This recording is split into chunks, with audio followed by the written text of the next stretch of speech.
5 जून को पूरे विश्व में विश्व पर्यावरण दिवस मनाया जाता है।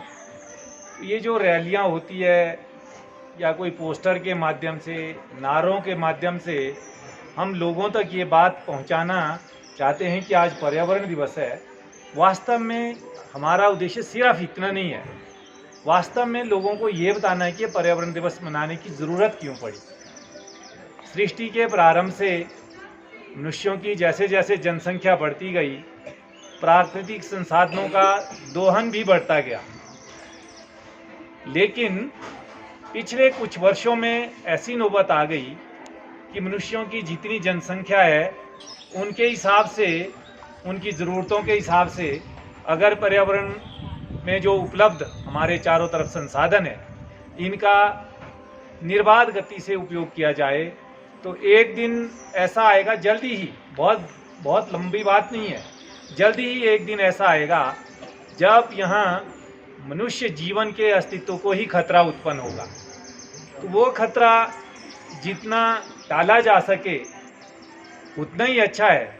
उसको आगे टालने से बेहतर ये है कि हम लोगों के जो गतिविधियां हैं, क्रियाकलाप हैं, उनको हम इतना नियंत्रित रखें कि ये जो पृथ्वी है ये युग युगांतर तक मनुष्यों के लिए एक सुखदायी स्थान बना रहे। कुल मिला के विवेकपूर्ण तौर तरीकों से पर्यावरण को काफ़ी हद तक जो है संतुलित रखा जा सकता है, प्रदूषण रहित रखा जा सकता है।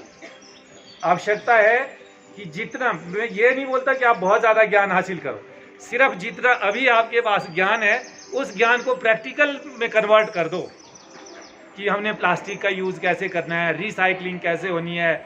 अगर हम मकान बना रहे हैं तो उसमें पेड़ों का कम से कम यूज़ हो और वो भी एक सेट मेथड के मुताबिक ही हो।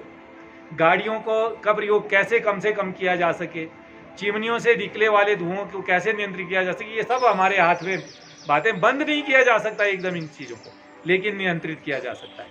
तो प्यारे बच्चों, पर्यावरण दिवस के मौके पर एक चीज़ और मैं बता रहा हूँ। जहाँ हमारा वायु प्रदूषण, जल प्रदूषण, भू प्रदूषण बढ़ रहा है, वहीं हमारा सांस्कृतिक और वैचारिक प्रदूषण भी बढ़ रहा है। तो इसको भी एक घटक के रूप में आप इसमें समाहित कीजिए कि सांस्कृतिक तौर पर भी हमने रिफाइन होना है, प्योरिटी लानी है। आज देखते हैं कि हमारे जातीय आधार पर, सांप्रदायिक आधार पर, क्षेत्रीय आधार पर कई तरह के झगड़े चले हुए, कहीं आतंकवाद से पीड़ित है लोग, कहीं अजीब सी दुर्घटनाएं हो रही हैं, कहीं बम फट रहे हैं और दुनिया के बहुत सारे क्षेत्र में आप देखते हैं युद्धग्रस्त है बहुत सारे क्षेत्र।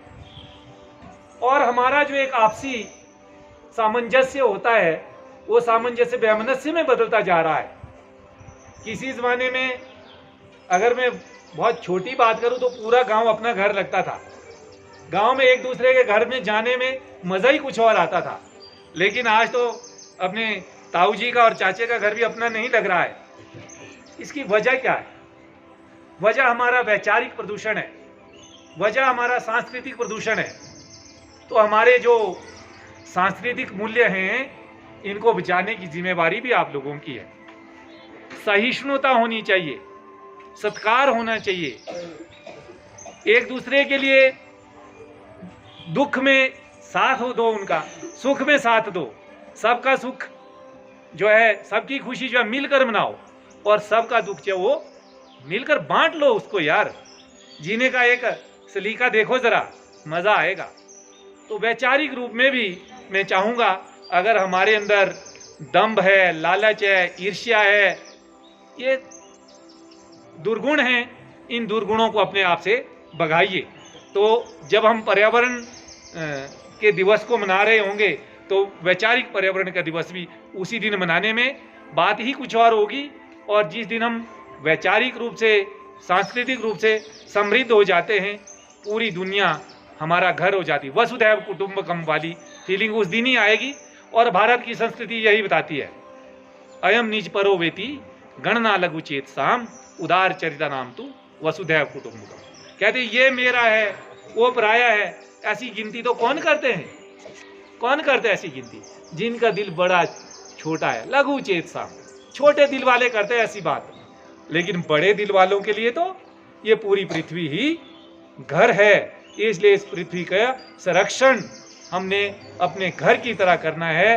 पृथ्वी पर मनुष्य है, पशु है, पक्षी है, पेड़ है, पौधे हैं, ये सब हमारे घर के अभिन्न अंग हैं और इन अभिन्न अंगों को साथ लेकर चलने में ही मजा है।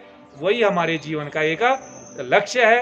अगर हम उनको साथ लेकर चलते तो समझो कि हम अपने जीवन को सफल बनाने में कामयाब हुए हैं। आपको पर्यावरण दिवस की हार्दिक शुभकामनाएं और आपका दिन मंगलमय हो। जय हिंद।